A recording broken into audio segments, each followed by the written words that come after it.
So in today's live, we'll be joined by Brandon, however his name is pronounced. I'll ask him as soon as he comes on, right? Who is he's the account holder for the Theatric Dyspraxic, and he shall be talking about his own experiences. So I'm looking forward to speaking to Brendan or Brandon. I'll let him confirm. Put on my brightness. One viewer. Go live.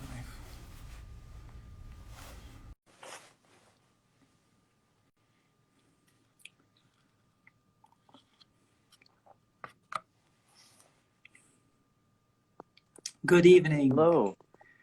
How are you today? Hi. How are How are you you? keeping? Good, good. It's the first time I've been on the end of a live stream. I'm usually the one hosting, even though I haven't hosted one in a while. But Yeah. happy to be on. Pardon? I didn't quite catch the last Happy bit. to be on. You've been Oh, viewing. I just said happy to be on. Sorry, the line's really bad. Oh, sorry. It's not as clear as your awesome podcasts. Oh, thank you. I don't know. I don't know what the The problem quality is. of how clear I'm they hearing are. you fine. Sorry? I'm hearing you fine. Oh, okay. I think I should give it a second to lag for the difference, yeah. So how are you doing today? I'm doing okay. Just hanging out at my house with my parents, and yeah, that didn't really have anything prepared, so interested in seeing where this goes. I hope that the line stables a bit. Yeah, I hope so too. I'm using my mobile data at work because I don't know how reliable the internet is here. So good to hear you're doing well. So my day has been quite eventful in the sense that I've been sleeping all day and then turned up to my night shift. So yeah, one of those. Cool. I've been doing. What do you do exactly? I work as a healthcare assistant. So I'm in my gap year where I'll be, so I'm doing paramedic science next year. So I'm working in healthcare for this year. Just to earn a bit of money, save enough money to do some traveling. Yeah, that's about it. So you're one of those essential workers. Yeah, See if I can prop my class as an essential worker. Yeah, one on the front lines of this day. Yeah, one of those. But I've got to give it to you. Your podcasts are absolutely amazing. The way you've set them out, the way like it's very hard for us to be organized as it is, and the way you've just structured it is beyond amazing. I don't know how you've done it, and I'm looking forward for you to be on all the other platforms like Spotify and the easier options. Cause, I brought it up to you earlier that I'm like a passive listener, so I'd like to switch my phone off and listen to us on my journeys. Honestly, the 3 episodes that I've gotten through so far from start to end have been really good. So because you're very eloquent in your speech and you know what you're talking about and the way you've described dyspraxia, it would take me so long, take me a while, the preparation. So the aim of today's session or live or episode is for you to explain what dyspraxia is in your terms. So then this could be like an introduction to my series, because my introduction was initially I wasn't even supposed to do Instagram lives. I was doing the stories. So I was literally holding my phone and recording the story and then uploading it and then having it on one of my highlights. But that didn't go so well. Some of them uploaded in the right place and some of them didn't.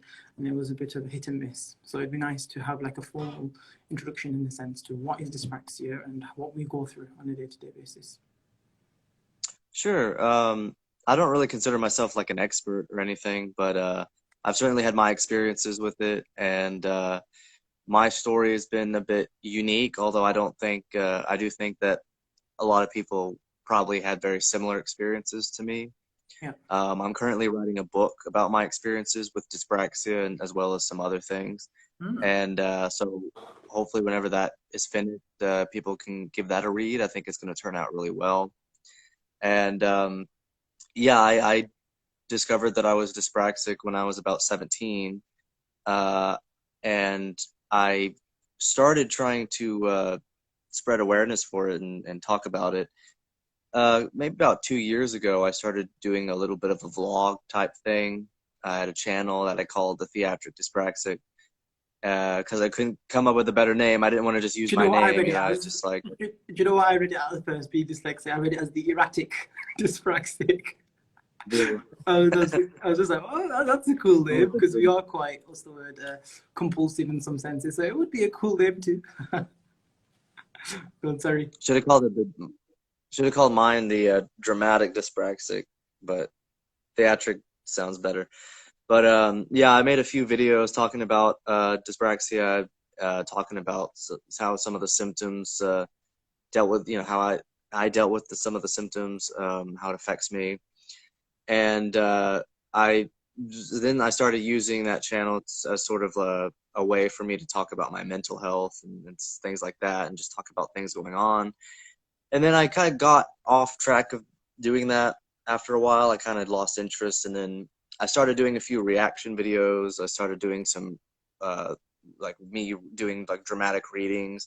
I read out a couple of things that I've written that were about dyspraxia, and then about August, well, I started doing a blog. I started writing a blog that was sort of almost like a diary of my day-to-day experiences as a dyspraxic.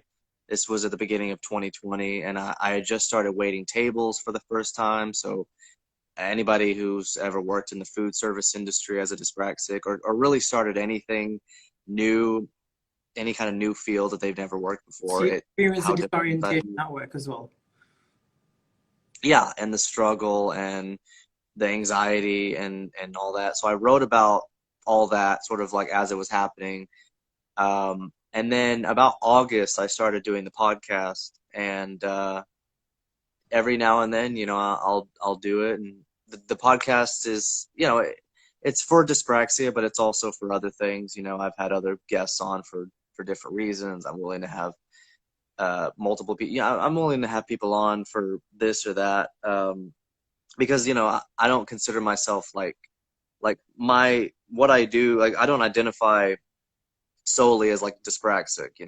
Like I'm not only interested in talking about dyspraxia. It's always like a number of different things. I like to talk about mental health. I like to talk about the entertainment, like the arts and stuff, because I'm very artistically inclined. So things like performance, acting, writing, anything really. So I just like to talk about all of it. But dyspraxia is very important to me because I went through my youth not knowing that I was dyspraxic, and I was sort of made to think that I was actually on the autism spectrum, which I'm not. But people thought that I was, and I was treated differently because of it. And that's a big part of what my book is about sort of what I went through, and it had a huge effect on my mental health and my self-perception, my self-image, and caused a lot of problems in my life. So I wanted to sort of share my experience, and also talk to other dyspraxics, and start a dialogue and try to spread awareness for it, because the fact that nobody knew, and still now nobody knows, anytime anybody I talk to, they don't know what dyspraxia is. So I feel like it's something that I think should be talked about more, and something that should be brought a little bit into the spotlight, so to speak. Especially with men and mental health, that's something that's not many people covering, because the majority of suicides are done. Men mainly build up. Oh, sorry, men make up most of the suicides that occur, and having men speaking about mental health issues is vital in this society, this day and age. Yeah, absolutely. Yeah, that kind of speaks to a whole other issue, as far as how it affects men. And of course, there's ways that it affects women. They have, like I know in the UK, I've heard that women have a harder time getting diagnosed, although everybody has a hard time getting diagnosed in general. So I don't know, but I, the fact that I don't know. I think what's important to me is, like, I suffered a lot with my mental health throughout my life, mostly because I didn't really know what was wrong with me, or what was the root of my struggles, because I had all these different issues, and I didn't really know what it was, and people were starting, people kind of judged me. I was bullied a lot, and then people started trying to say that I had these disorders that I didn't have, but I wasn't, mature enough at the time to really be able to articulate how I felt and about the whole thing. And I kind of just like accepted it, but I kind of knew in the back of my mind that there was something wrong with their assessment. I didn't think that it was really correct, but I wasn't sure of myself enough to try and challenge it. And, had I known, as a child that I was dyspraxic and what was actually the problem with me, I don't want to say what's wrong with me, because I don't think dyspraxia is should be seen as, as something's wrong with you, because it's just something that you struggle with. It has nothing to do with your personality. It has nothing to do with who you are as a person. It's just, you experience life in a different way, and you struggle with things.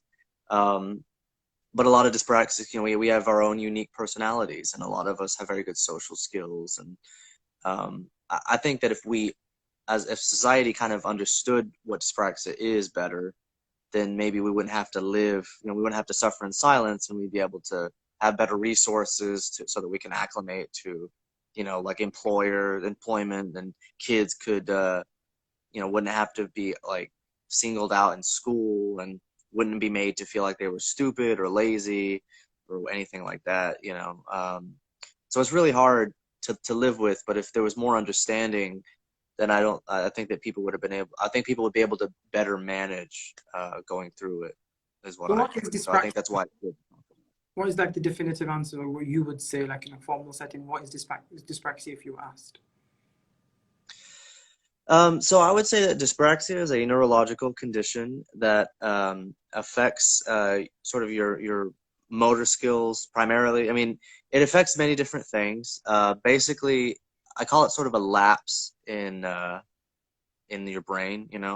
It's like a delay, I guess you could say, and it affects the way that your brain sends signals to the rest of your body and other parts of your brain and stuff.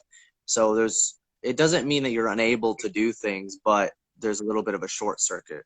So it's kind of like the connection here, it's like, you're getting some of it, but there's still a little lag, the problem with connection. So that's sort of what dyspraxia is like. And so it'll affect things like coordination. That's the big one that people talk about, and it is a big part of it. So, people might be clumsy, and they might struggle with things like, both hands up to being clumsy. Yeah, exactly. So it affects, you might struggle with sports, you might be bad at certain things. You might walk odd. And you'll struggle with a number of different like everyday tasks. So it'll affect like balance too. So many dyspraxics have a hard time riding a bike. Dyspraxics often have a hard time tying their shoelaces and doing various things, artwork. One of the things that I struggled with was doing art. PE and art were like my worst subjects, and it was terrible because I actually really enjoy art, but I couldn't do it. I couldn't paint or draw, and the worst one was doing origami. That was my absolute manual dexterity isn't the greatest, is it? Our manual dexterity. I'm sorry? Our manual dexterity isn't the greatest. Yes, dexterity. And then there's the other aspect of it, which I feel like is less talked about, which is the cognitive effects that dyspraxia has. So things like memory, thought processing, sensory processing, your speech, our long-term memory tends to be really good, but our short-term memory tends to be really bad. So we might forget, like you might notice that I use a lot of filler words. I kind of stammer a bit just because it's not always clear whenever I'm talking what exactly how to articulate the point that I'm trying to make. It's much more clear in our heads. If only they could just read our heads and read our thoughts. Yeah, it's just really hard to like pick the right words like in the moment. Like it's that delay. It's like I need these words now, but it takes a second. So we say and like we sound like a California teenager, like you like, and so we don't sound like the most intelligent, but a lot of us are actually more intelligent than we come across. That's one of the reasons I like writing like the book and stuff, because I can take the time to actually or try to, you know, find the right wording for and the phrasing, Or you know, right-click to synonyms on Microsoft Word. yeah, Or right-click the word exactly. and find some synonyms. Yeah, exactly. That's one of the things I like about acting too, because you're learning lines. You don't have to I don't think I'd be very good at improv. But like uh, like when it comes to like memorizing lines and I know exactly what I'm supposed to say and do, then it's perfectly fine. How is your It's memorization more skills? How are your memorization skills? um well, it's kind of a skill that you develop, you know, with like experience and stuff. So now like it's really not that hard for me to learn lines. I've sort of found ways to kind of manage doing that. Um, but so I don't know. I guess I've never really struggled that much. I could imagine somebody with dyspraxia starting out with acting would struggle with learning their lines. But you know, it's repetition and practice, and it's really all it takes. And the more you do it, the easier it becomes. Um, and I always like to get my lines sort of down as soon as possible, because that's whenever once you get the lines down, that's when you can focus on other things like your characterization and how you say the lines and making it feel natural, you know. So yeah, but that's acting for me, what I enjoy and what I feel like I'm better at. But if I were to do like, you know, what they do on Whose Line Is It Anyway or one of those improv shows, I think I would fumble a lot. So what's your acting career like? Are you looking for what's your aim in acting? Like what's that? What part is it more theatre like or more TV shows and TV series kind of acting or movies? What's your aim? What's your goal?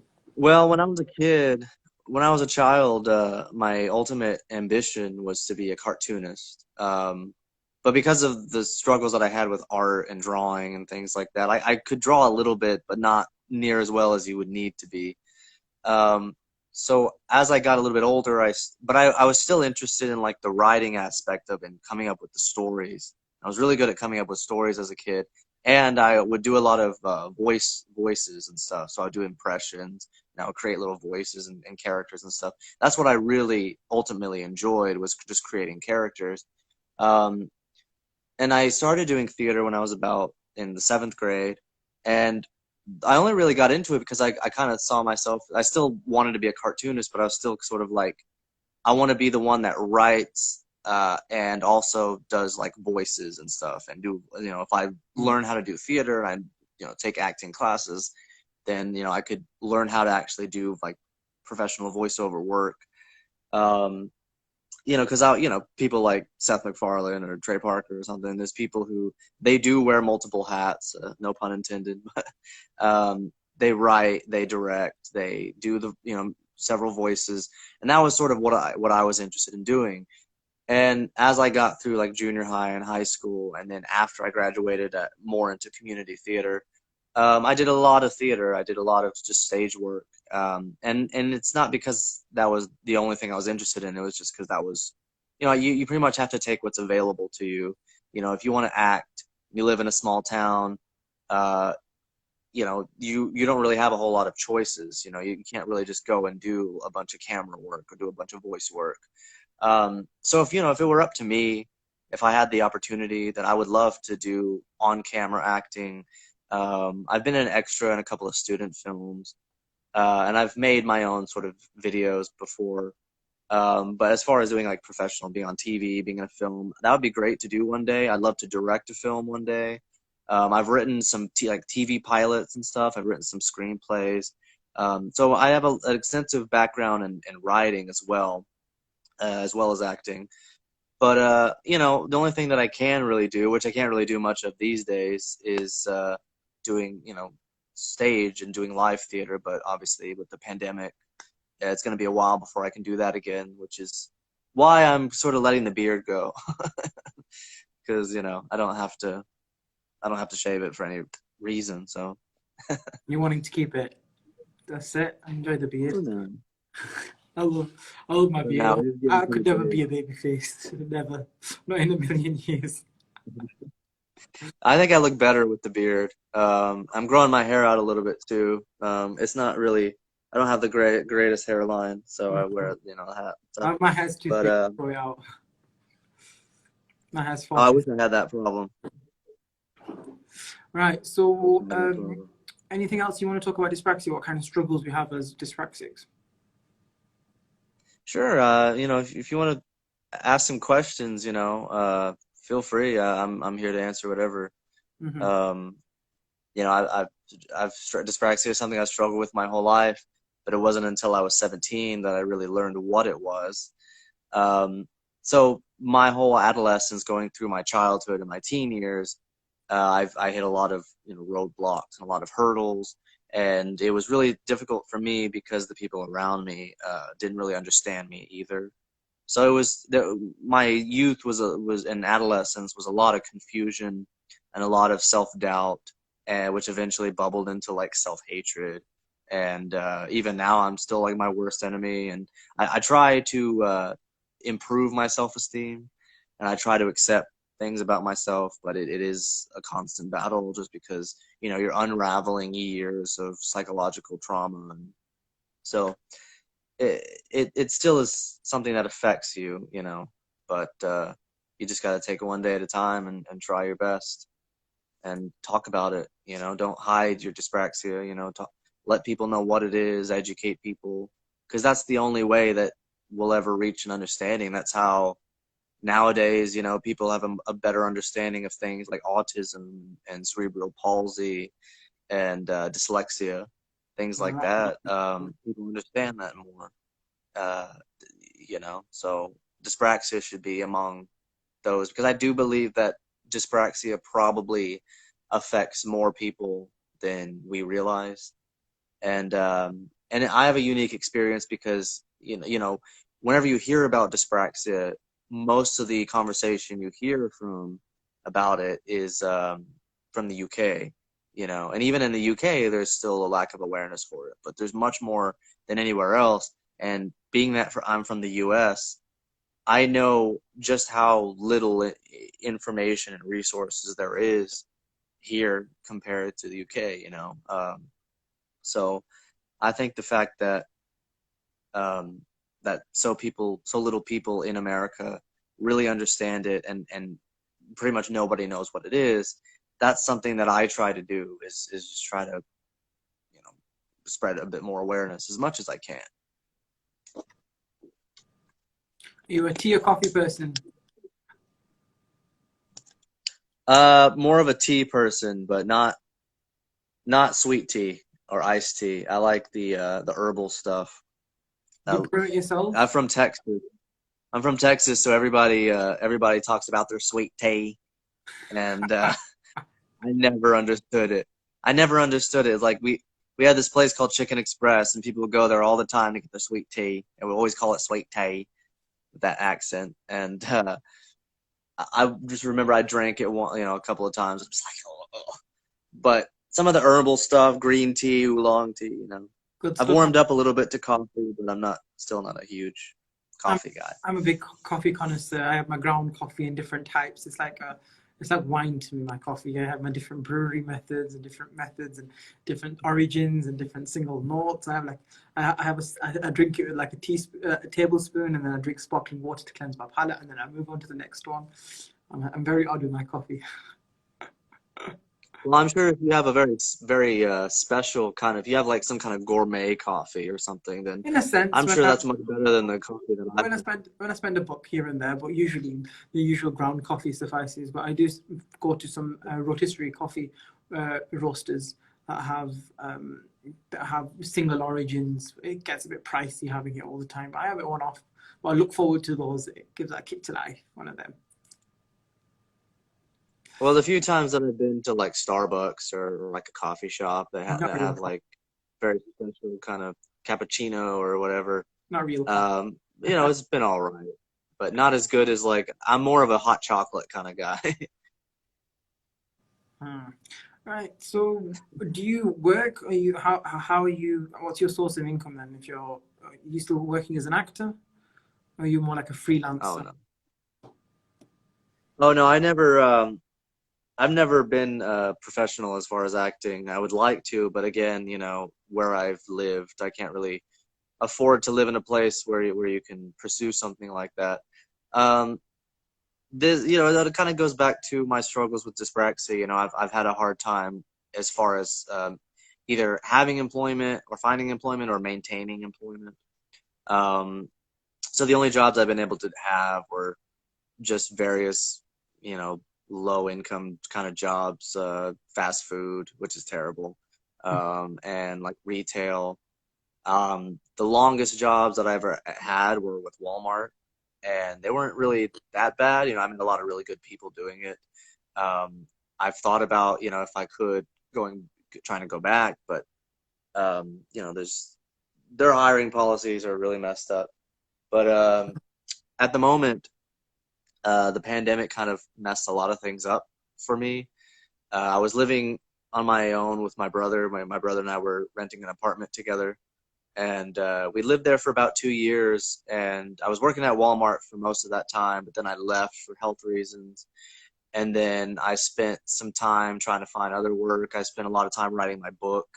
And then I tried to, you know, I went back into fast food. And then at the beginning of this year, I started waiting tables. But then the pandemic hit, and we had to shut down our restaurant. And so I was without a job. For some reason, whenever they were handing out the stimulus checks here in the U.S., everybody got one around me except for me, and I kept checking it every day. I didn't know why I wasn't getting a stimulus, and then it took many months for me to realize precisely like why I wasn't getting one.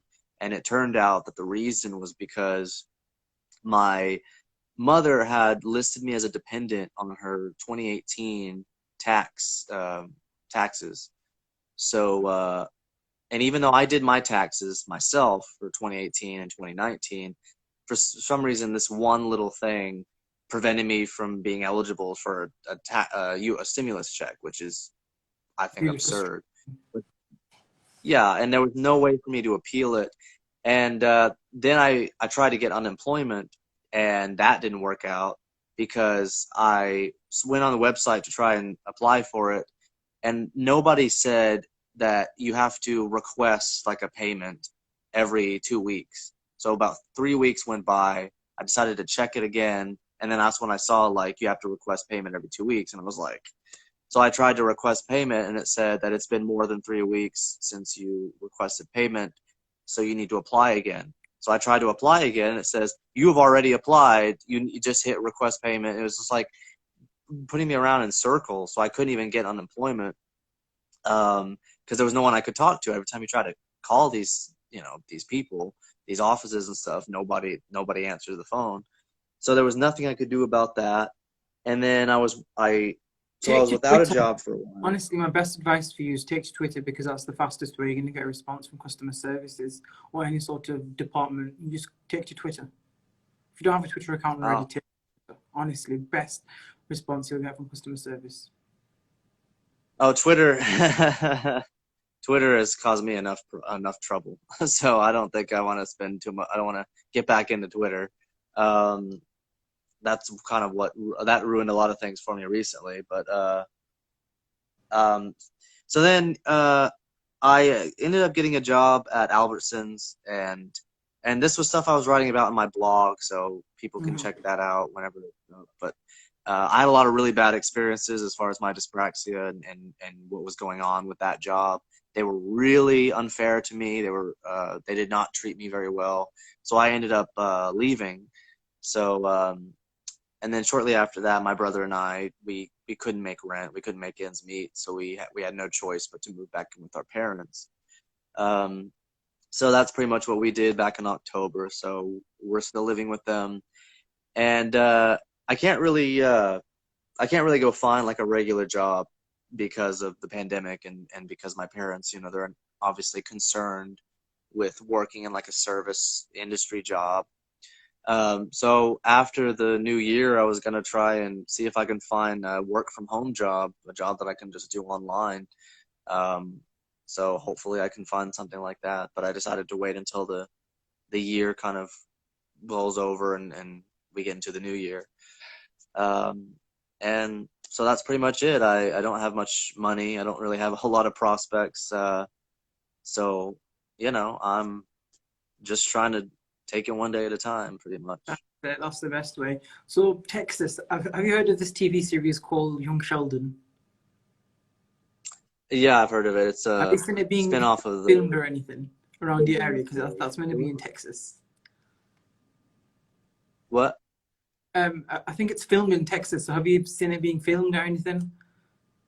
Living in Texas, so is Texas Well, quite Texas is such a big state. I don't know exactly where they film it. I was never a Big Bang Theory fan, so I never really watched Young Sheldon. I know that the actor who plays his dad is in a show that I really like. It's Always Sunny in Philadelphia. So I recognize him from that. But no, I know that in one town that I lived, I think they filmed an episode of Prison Break, and then right. but I never really watched the show either. And then there was another show, I forget the name of it, but I know it has Giancarlo Esposito in it. This was back in like 2011, 2012 or so. And I know they were filming it in the town that I was living in at the time. But other than that, I haven't really seen a whole lot of filming. It would be cool, though. It'd be cool to be a part of something like that. I'm terrible with names, so if you mention any names, they'll never come to me. Unless it's super hard, I'm never going to forget the name. That's the only way I remember someone's name. I'm just thinking, what kind of equipment do you use for your podcast? They are super clear. What do you do? It's actually really simple. I'm actually a little bit surprised that you're kind of praising it so much, because it's really about as simple as. Seriously, when you speak on your own, it's really clear and it's amazing. But whenever you've got like a guest on or something, then it affects the quality of the sound. It must be like a recording kind of thing. But seriously, it's very clear. So for people who don't know, anybody watching this probably I would bet you has never seen my podcast, but basically what I do with my podcast is I either do it solo or I'll have a guest on. And whenever I have a guest on, I just do it with Zoom, and I use a microphone. Here, I'll show you the microphone I use. It's real basic.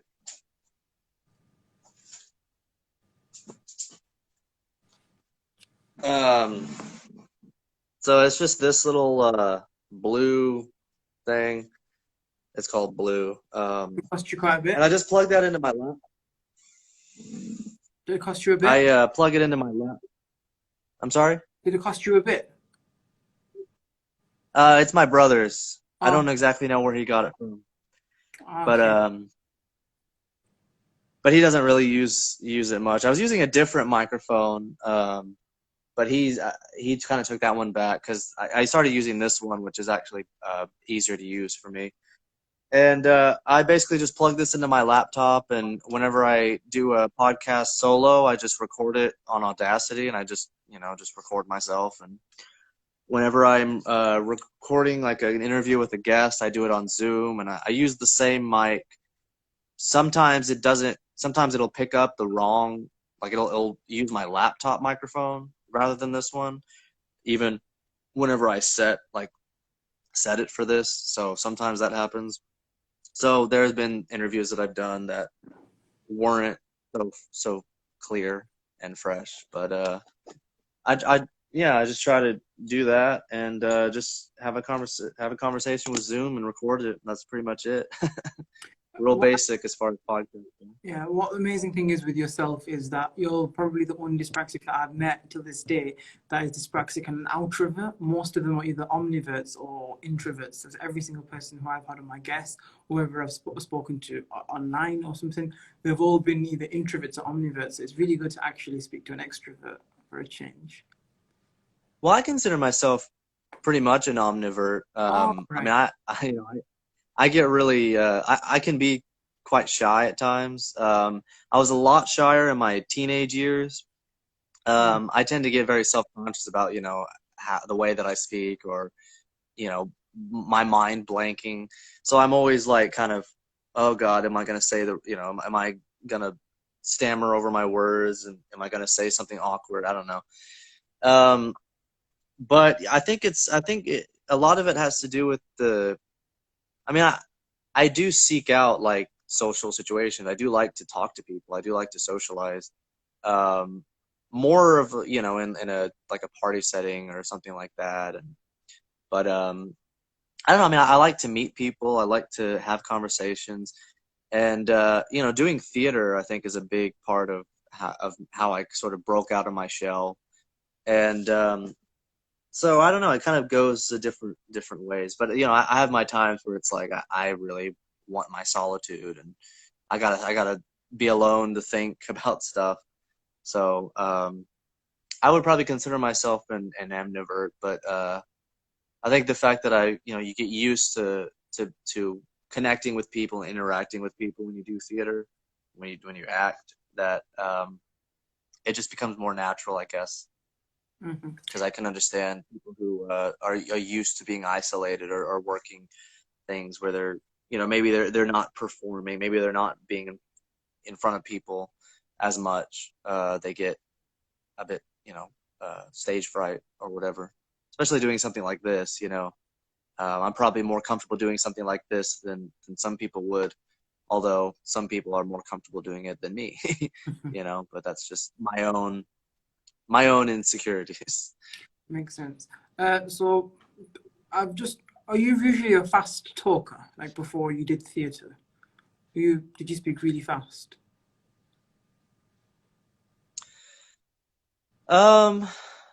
I didn't really speak much at all before I did theater. I Really? was very, if you speak to anybody who knew me like in junior high, which, or like the last few years of elementary school, they would say that I never spoke. Some people didn't even know that I could talk. I was like the quiet kid. I was so shy. I couldn't talk to anybody. And over the years, I kind of like questioned like why, and analyzed sort of. I've come to the conclusion that there were several different reasons for why that was. Some of it had to do with like lack of sleep. Some of it had to do with just my own like being self-conscious about people judging me, because when I was in fourth grade, I used to try and talk to people, and I would feel like I was talking normally, but they would just like look at me and go, "Are you stupid?" Or people would call me retarded. So that kind of put me in like in a little bit of a box. But theater kind of helped me sort of break out of that. And part of the big reason why I gravitated towards that, apart from always being interested in it anyway because of my ambitions, but I realized that I could feel more secure in what I'm doing and what I'm saying if it's like planned ahead of time, like if I'm reciting lines, and I don't know, it just feels more comfortable because it's more structured, and it doesn't, like, I can feel like I'm in control when normally my world just feels like it's chaotic. If I'm just like speaking just off the, Mm. yeah. Mm. Yeah, good stuff. So what made you actually want to start the podcast and have like a formal, like, to get your thoughts down on recording? So back during the pandemic, during the time whenever everything was like on lockdown, a lot of places were being shut down, and I was out of a job for several months. I was part of a group, uh, a dyspraxic group. We called ourselves the Dyspraxic Circle, and it was about me and several other people. And I was the only one who was from the U.S. Everybody else was from the U.K. Most were from England.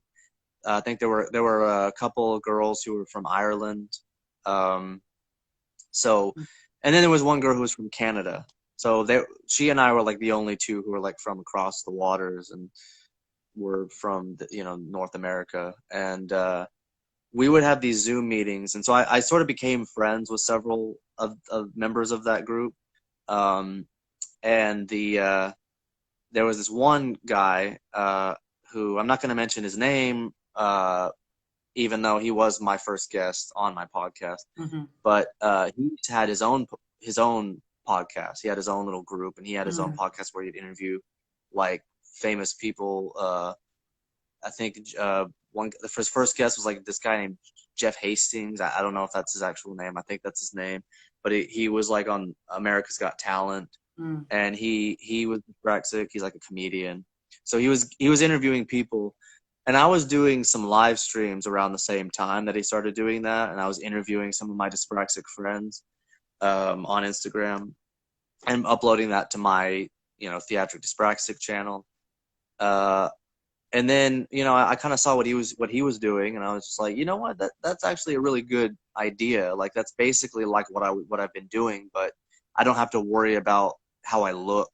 I don't have to worry about, what angle the camera, it could just be my voice, and I could just talk, and I could just talk to somebody, and I don't have to look at anybody. I can, I could just like have a conversation.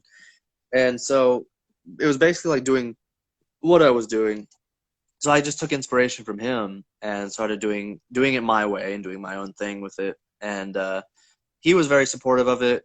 But then some unfortunate things happened that kind of caused us to have a falling out. So he went from being a supporter of mine to sort of being the opposite, trying to get people to basically ostracize me. So unfortunately that's what's going on. I've not really noticed any of that politics or anything with regards to that, but it is what it is, isn't it? You're either liked or you're hated. One of those things, isn't it? No, it's life, isn't it? I've addressed the whole situation on my podcast, so if people want to listen to like what exactly happened, the gossip of the dyspraxic, tune into his podcast. Yeah. We're like throwing shade around. We're like Eminem and all those rappers. Like, we're just like, we're dissing you. I know I wasn't dissing anybody, but you have to, when people start saying stuff about you, then you got to defend yourself. And so I was using my podcast to, sort of explain my side of certain stories. Like a response, there were things and then response, that kind of thing. You got out of hand. Exactly. I had posted some things on Twitter that people took the wrong way. Yeah. In fact, he was the one that told me to get on Twitter. He's like, you got to get on Twitter so you can promote the podcast and stuff. So I got on Twitter, and then, Twitter is just full of just like toxicity. Like, you just see all sorts of like crap on there. And, I can be a very opinionated person. So like, I would sort of respond to things that I was seeing and things like that. So, I made some statements that people just took the wrong way. And then all of a sudden I was getting blocked, and I was having people making posts about me, tweets about me saying, don't support this guy because he's, a bad guy. And so it just went from, so a lot of members of the dyspraxic circle and the dyspraxic group that I was in kind of cut ties with me and distanced themselves from me. So that was not fun. But it is what it is, and I've told my side of the story. And anybody that thinks that I'm, that I have views that are controversial or biased or bigoted or whatever, they're just wrong. That's it. And I've tried my best to remedy this whole situation and try to, reach a point where we can like be on better terms and not fight. I like to resolve things with people if they have a conflict with me, but unfortunately, in my experience, and this has been true throughout my life, a lot of people are just not interested in compromising or resolving conflict. They would rather cut you off and then, talk bad about you to everybody without you being able to have your say. So. Yeah, it's one of those, isn't it? Yeah, it's good to see how you're not really that immersed into it. It's not affected you as much as it could have, and it's just like one of those. Like, it's a learning curve, isn't it? You've got your platform still. People who value your content for what it is will value yourself. So it's just, you leave them to it, don't you? Excellent. I hope so. I mean, I have lost some supporters from it, but I didn't really have very many to begin with, so it's not a huge loss. But I mean, it's not like I was like posting like, Hitler salutes or something, like nothing crazy like that. People feel like they act like you're not allowed to have an opinion, and I think people are just so easily offended. They try to find stuff to be offended by. They want to see everything as racist or They sexist just or want to start a Twitter feed. xenophobic. That's what it is. Yeah, They just want to start a Twitter feed. They want to find a reason to have something to talk about. One of those things, isn't it? they want to find something. They want to find a way to start drama, and Yep. that's just the way it is. So, whatever. It is. It is whatever.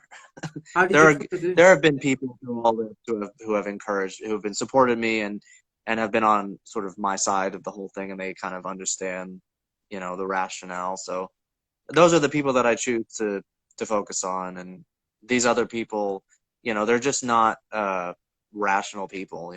They're not open minded. They have their own biases, and there's nothing you can do about people like that. I'm willing to talk to people about stuff, and they're not. And I think that kind of shows who's sort of in the right and who's in the wrong. So, Do you feel as if you've helped many people as of yet? Has anybody come up to you saying, "Look, you've helped me with discovering that I'm dyspraxic, etc.?" Or is that too early in your stage to get to?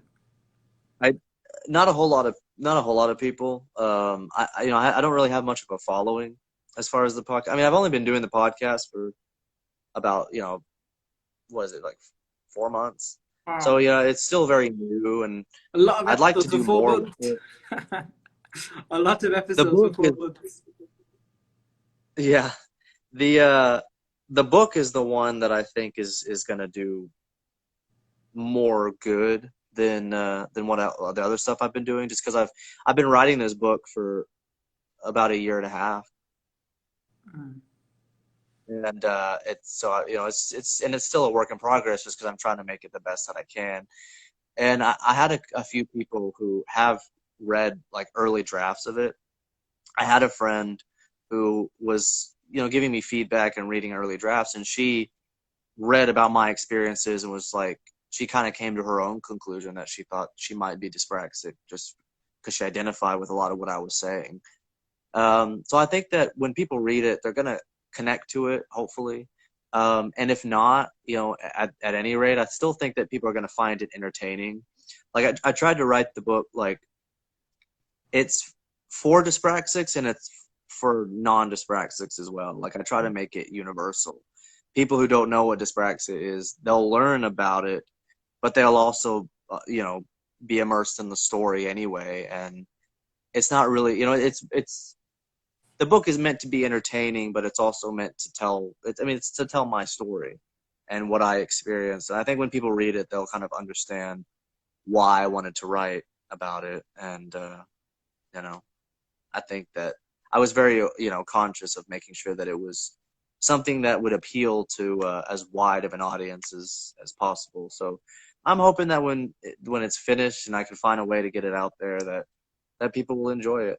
So there's been a few people who've supported, who've said, "Oh, I really like Hi Lovely." Somebody, somebody They just called learned it to Hi do it again, so Lovely. joking. Right. What was I going to say? Hi, Chloe. Nice to see you on here. What's it like Hi to Chloe. publish a book?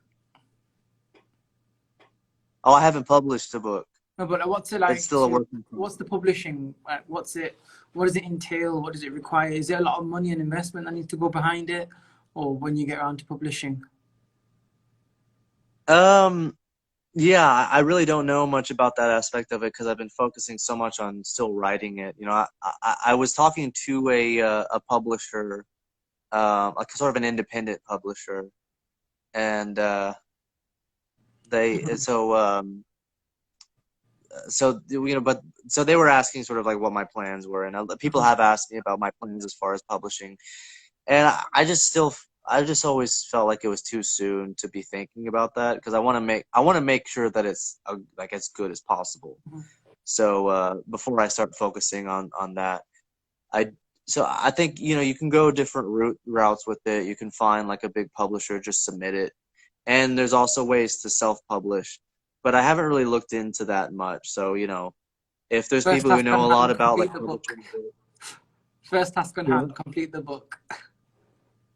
that's pretty much it. Yeah, it's a whole like, you know, take it one day at a time, and you know that's still to me is far ahead, but it's still getting there. Like I would say it's probably about like 83% done.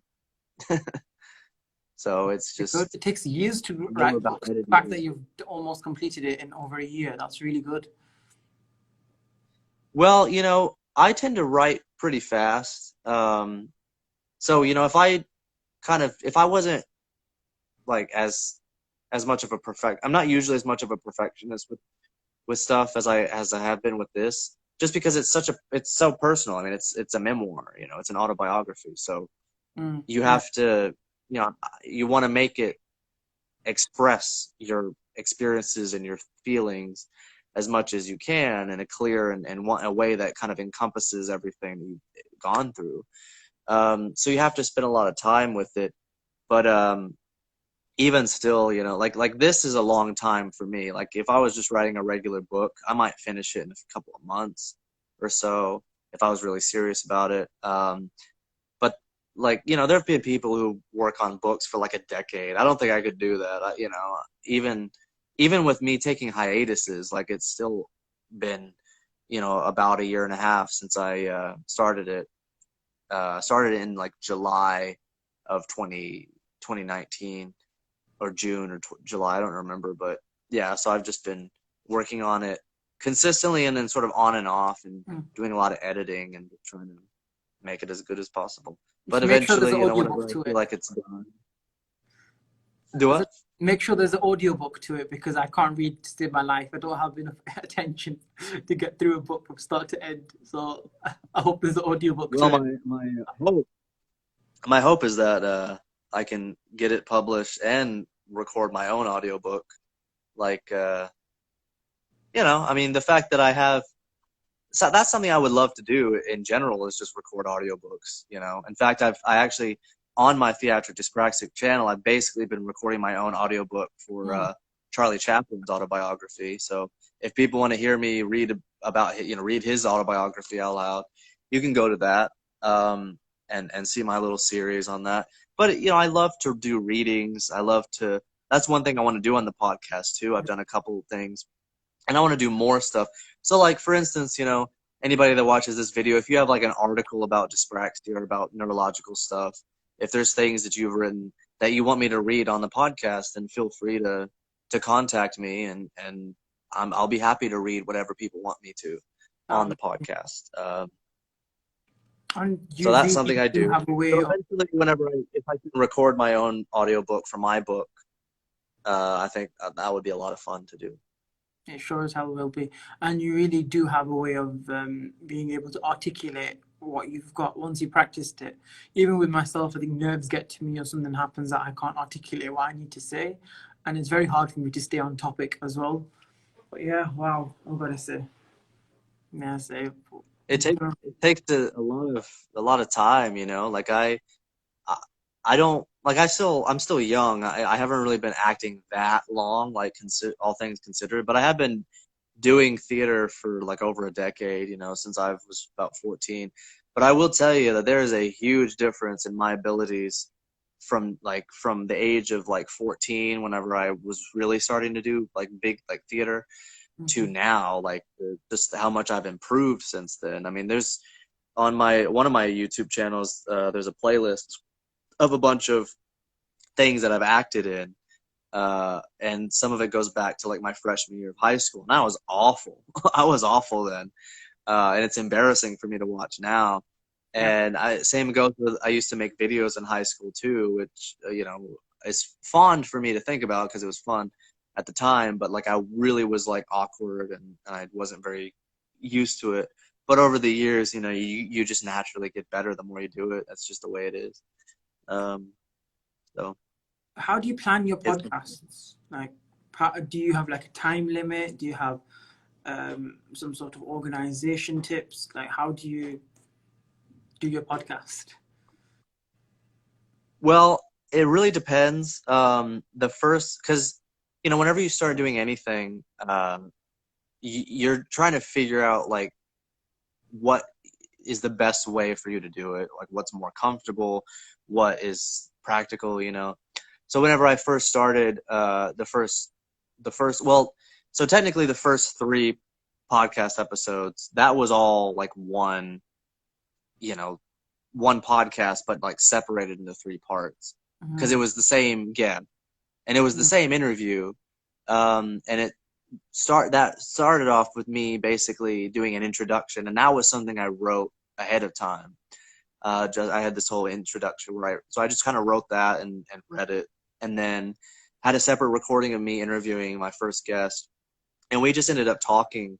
And I had some pre-prepared questions. I put together like 10, and then I realized that like we were talking, and the conversation just kind of flowed while we were, you know, having this conversation. And it was taking a long time for me to get to questions because we just like things were just happening naturally in conversation. Yeah. So I realized like I was like crossing out questions, you know. I was like, yeah, we're not going to get to that, or, you know, just because it was going on and on.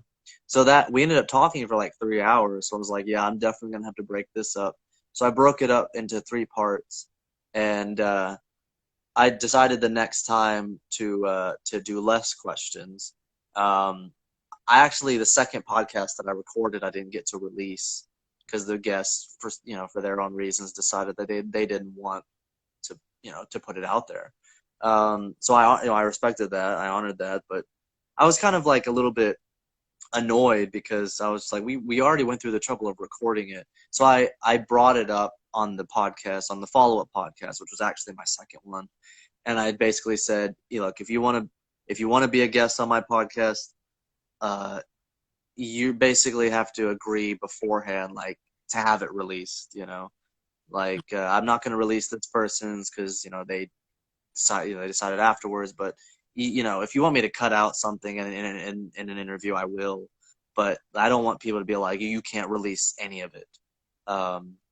So, you know, but the more I do it, the less I feel like I need to prepare. It really depends. Like, I had a guest recently who was actually an actor, had nothing to do with dyspraxia, but he was an actor who was on Malcolm in the Middle, which was a sitcom in the early 2000s. One of actually my favorite sitcom. And I met him online, and we actually became friends. And so he agreed to be on my podcast and talk about his experiences. So I prepared a bunch of questions for that, just because, like, there's definitely things I knew I had to ask or wanted to ask. So I try to write them down.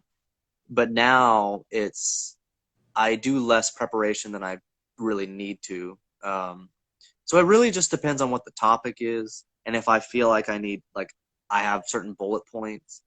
But I used to like type out a whole script, and I used to do that with my vlog too, when I was doing that, and then it was just too much work. You know, I like to keep it like natural, and you know, I got other irons in the fire. I don't want to have to spend so much time on something that I'm not even making money doing it, and I don't even have a following. So, you know, I just kind of go with the flow with it now. It's more for our own personal record to have something that we've done, some way that we can even pass on to future generations. It's not something that's going to, like, perhaps when more like awareness has been shown on the topic or on the difficulty. Even this was one of my things that on my first ever stories, I was like, is dyspraxia a learning difficulty or a disability? And I'm like going on a tangent saying reasons why it can be and reasons why it can't be. So none of it's really straightforward, is it? There's like so much to it. No.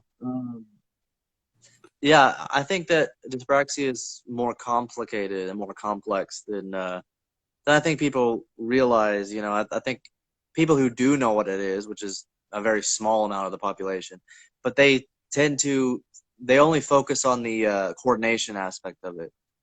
And, you know, dyspraxia has affected my coordination for sure. But at the same time, I would say that the ways in which it's affected me like the most, as far as the most like significant struggles for me, has been like the cognitive stuff, the thought processing, the memory. Those are when I make like the big mistakes, like when I lose stuff, when I forget something important. You know, those are the things that I really really struggle with. And it's the same goes for like when I'm trying to talk to people and form a relationship with somebody, and I'm trying to have a conversation with somebody. The fact that my mind blanks all the time, that's always an issue. And when I'm at a job, when I'm working at a job, and like I get things mixed up, and I get confused, and things just get like crazy. I get overwhelmed, and that's when the sensory processing stuff, kind of everything just gets messed up for you. And I don't think people talk about that enough, because dyspraxia does affect, it does make you clumsy a lot of the times, some more clumsy than others, and it does affect things like that, and that is a hard thing, but it's not nearly as hard as whenever you're trying to just function. You can't even function because your brain right. Yeah. Okay, thanks a lot for joining in today. And literally my break's just finished just a second. It was excellent hosting you. Perhaps we can have a more structured on my side, with more questions and more things that we can speak in more depth, hopefully. So it was brilliant speaking to you today. Thanks a lot for joining today and being a part of the live. Thank you so much for having me on. It was a pleasure. And we'll definitely have you on my podcast soon. I can't wait to be on your podcast, man. And I've Thanks got myself for watching. Nice Who watches this now or later? Yeah, or later on the episodes. Yeah, and I need to send you a copy of this as well, don't I? So I'll get around to that as soon as it's saved, and you can show me how to send it to you as well. So that's something I need to learn. So that way I can be on other people's and then upload it onto my IGTV, if you get where I'm coming from. And thank you for whoever joined in today. And once again, and I've already thanked you. Is it Brendan or Brandon? Brendan, isn't it? Brandon, yes. I need to brush. You can call me Theatric or Pond. You can call me Pond. Someone called me Pond as a way to kind of insult me, but I like to just screw with them. You owned your insult. I love that. So, Brandon, it was brilliant speaking to you today, and I look forward to our future conversations. Thank you. Thank you. Have a good night. Thank you. You too. And the rest of my shift, you mean? I've got another 4.5 hours to be about touching 5.5 hours to be working now. It's one of those. No, I did the night shift stuff before, and I would hate to have to do that again. I love my night shifts. A topic for another day. Thank you. Thanks again. Thank you. Bye.